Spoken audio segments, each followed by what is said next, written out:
යමක් පිණි සිහිලෙන් දෝවා කරුණාමෙත් ගුණ සිත් පුරවා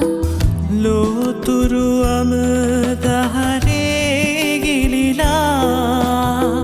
සාදුවලින් හිමි සිරස දමා